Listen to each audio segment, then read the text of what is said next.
Why is this such a pivotal and rich period of our history to be exploring on screen in this way?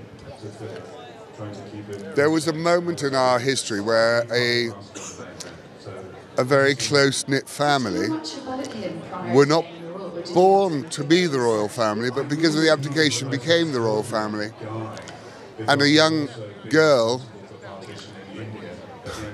who was expecting much a life as a naval officer's wife, maybe for another 15 or 20 years, whose father died, became the head of our royal family. And it's a struggle for her survival as an individual, as a family, and indeed us as a country at a time of incredible change and austerity and challenge. And she has navigated herself through 12 prime ministers and become the most popular monarch that we've ever had. And it's an extraordinary tale and of an extraordinary woman, of an extraordinary family in extraordinary times. So why wouldn't we tell it? Especially at a moment where we have decided as a nation, perhaps our journey and our future doesn't rely in what should have been our course, which is towards Europe, but towards some other sense of England. So what is this England that we are relying on? What is this England that we believe in? And what is this constitutional monarchy that seems so important to us? It feels like a subject that is of vital importance to me right at the moment. Good answer. But Peter Morgan is my old friend. We did the audience together, and I would probably do anything that Peter wrote. And you're one of the directors as well as one of the producers of the show. When you're collaborating in the show and you've got other directors, do you work together, or We is do. it? No, I really wanted a context where the directors worked together and cast together, and I had a shared language of cinematography, of casting, of ideas. So it's been a very collaborative experience for all the directors.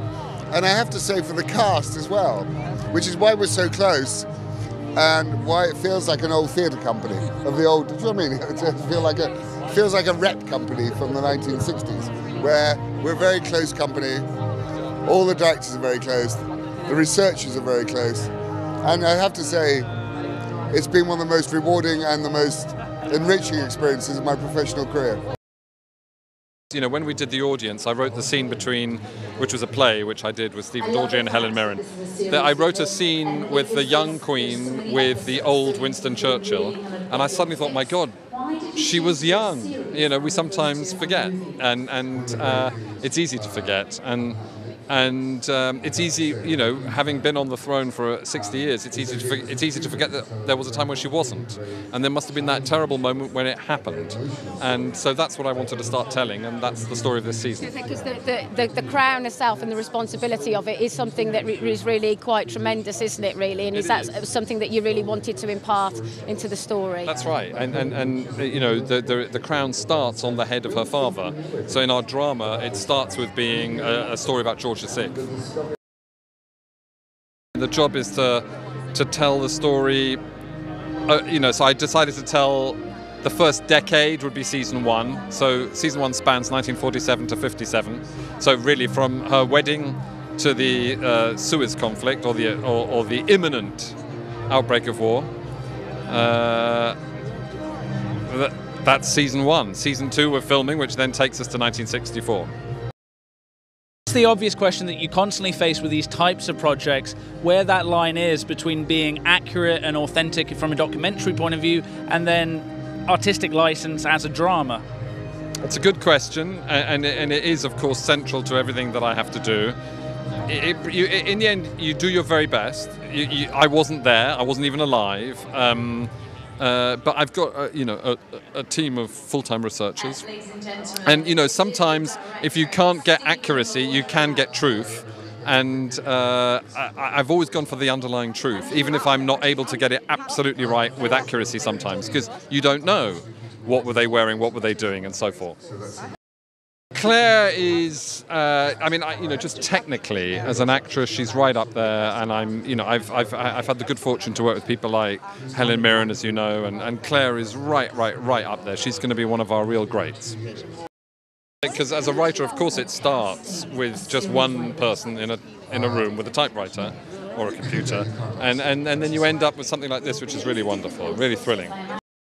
So far, people seem to like it, and they seem to be very moved by it, which is really nice, Why do you think this point in our history and the experience of this particular family is still so compelling and fascinating?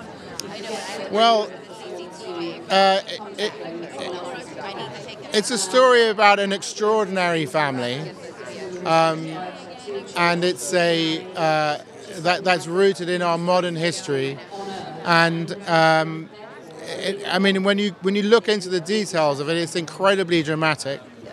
And in a weird way, there's some sort of parallels between the kind of the sort of great American stories, like in terms of the American classic of The Godfather or something like that. There's in some way this sort of encapsulates the history of Britain and its relationship with the decline of the empire, and its sort of reimagining, it's redefining itself within the modern world, which is what she had to do.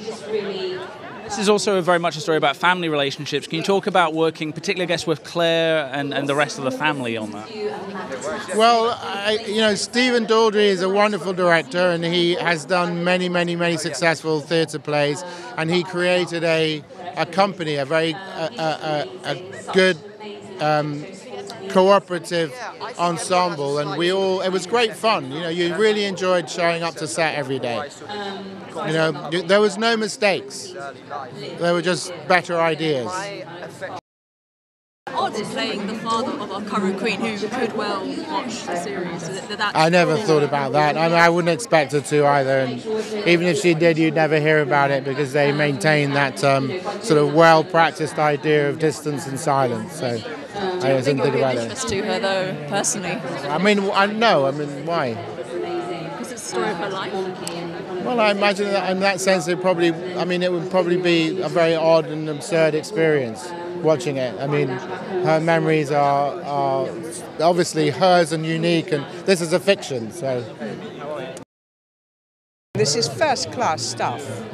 And what was it like to work with this stellar cast? It was heavenly. I can't tell you, every morning to know that you weren't going to have to deal with somebody who maybe wasn't so good, that everyone was so... And it makes people... the atmosphere is much better when everybody knows that everyone's good. It doesn't make it competitive. You all relax and think, oh, this is great, everyone's good. So, it's a great joy. And as an actress, did you feel any pressure dealing with obviously a real-life person, but not only that, a member of the royal family? Well, yes, I would. I'm very lucky that mine was dead already. A huge pressure, and I think the others felt a terrific pressure playing people who are actually living today. And there it is, but you get on with it and you're an actor and you do the script and you hope you're getting the essence of the person.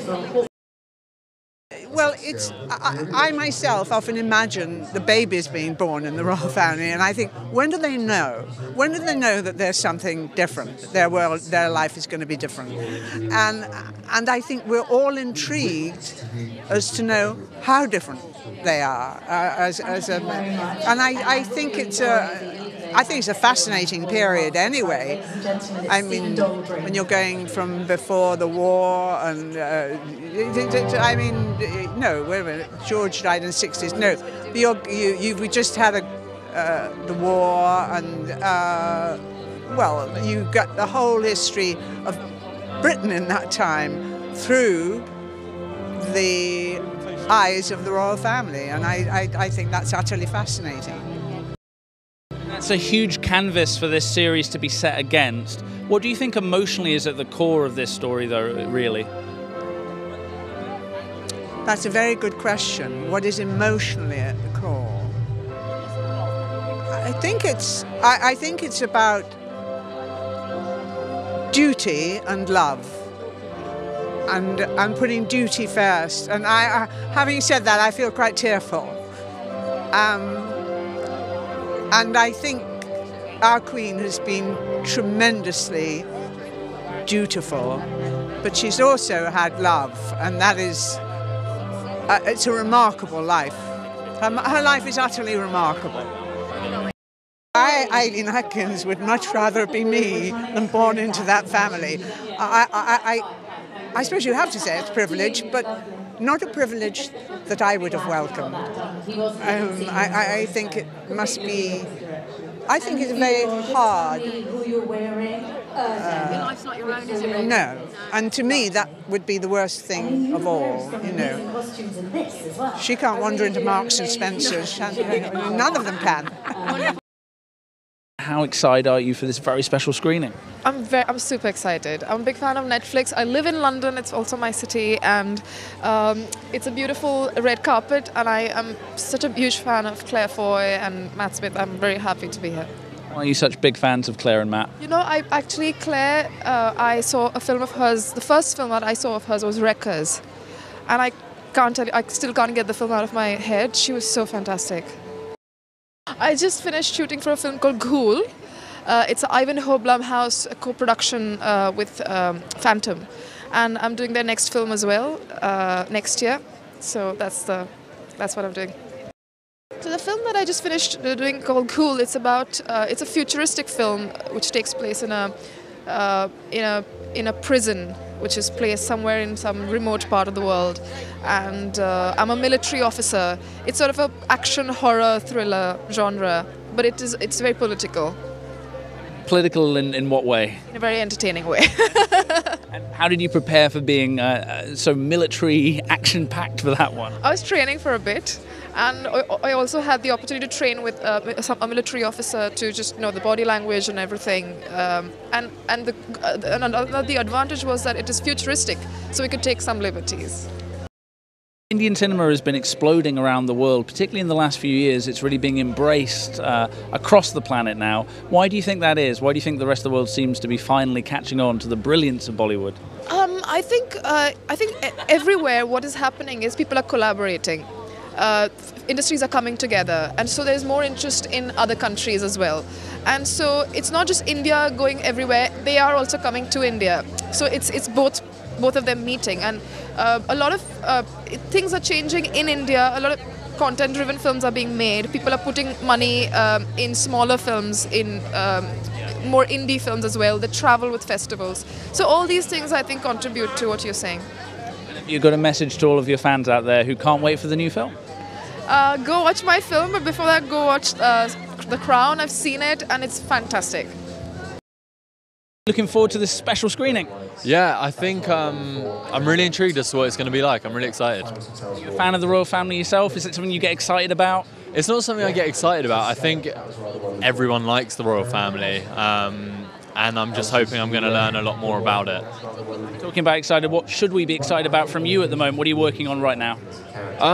So I'm working on a lot of exciting things right now, creating videos. Sourcebox is going really well, and Strip Bear, the music management company I've launched, is going really well as well. So there's things that are going to be coming up, probably 2017, that are going to be really exciting. I mean, obviously, particularly with Strip Bear, that's been a really exciting project for you. Can you tell us a little bit more about that for anyone who's been living under a rock and doesn't know? Yeah, so basically the idea was to shake up the music industry and create a management company that puts the artist first, and that's what we've aimed to do with Strip Bear, and we've got a couple of people and we're really excited with it, and it's going to be amazing. Tell us about some of those people, because you've got a great lineup already attached. Yeah, I can't share anything right now because it's still under wraps, but yeah, it's really exciting. I'm sure I will be at Hit the Road #2. Hit the Road 2? I think it's called Hit the Road 2. Yeah, I'll be there. Are you going to have a film out at some point, hopefully? One day. I'd like to say one day, yeah. You've got a message for fans before you leave us to go and enjoy the screening tonight? Thank you for watching my videos, and if you're going to go and watch The Crown, I hope you enjoy it. Well, we did a lot of research, a lot of video footage, a lot of audio footage. We sort of read as much as we could, and then we rehearsed, and then we just tried to sort of immerse ourselves as much as possible in the world and the tone and the context of everything, you know, socially, politically, all of it. And what do you think is the appeal for audiences with the royal British family? I don't know, it's a very good question. I ask people the same question, actually. I think, I don't know, I think they've managed to maintain their mystique somehow, which I think is a very rare and difficult thing to do in this modern age, especially with all these cameras and people uploading things on the internet and stuff. So I think that has something to do with it. But I ask people the same question, so I really don't know is the truth.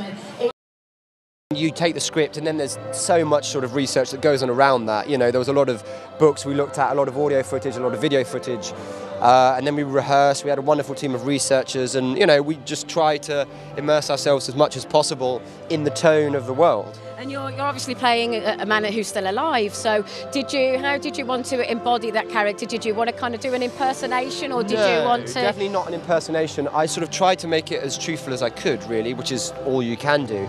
But then also I think, you know, it is... one's imagination has to come into it at some point, because we're glimpsing behind closed doors. So we don't actually know what went on there, but yeah, it was fantastic to be involved in.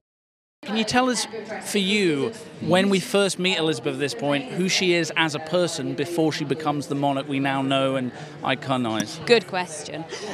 She's a very, I hate to say it, but normal woman. She's had a very sheltered life. She loves the countryside, she loves horses, she loves dogs, she loves her husband. He's sort of the centre of her universe. She loves her children. And I think her dream would be to live in a house in the countryside in Windsor and to cook for her children and ride her horses and have her dogs. That would be her dream. And unfortunately, that's not the case. She lives in the spotlight. She's constantly, everywhere she goes, someone takes her picture. She's admired for something that she thinks isn't, you know, very admirable. And I just think... you know, it's the complete antithesis of what she is like as a person that she's asked to do. As much as this is a story about history, politics and power, it's also very much about relationships. Can you talk about working with the rest of the cast, particularly Matt? Oh, particularly Matt. I mean, Matt is like just made the job for me. He's just amazing and such a spontaneous actor, and I can't think of anyone who could have played that part. He's really masculine but vulnerable. He's got so much humour, and he's just a wonderful person to be around. I just love going to work with him. He's amazing. The massive amount of the privilege for me is the fact that I really get to work with the most amazing directors, most amazing writer, amazing hair and makeup and costume. It's just a real, I mean, that rarely happens. Amazing cast, so it's just a real gift of a job, really. Oh, I learnt so much. I learnt so much about her as a person, and having, you know, not just believing what you're sold and not believing, you know, what's there in front of you. So that was amazing. And I think it was responsibility in the sense that I didn't want to...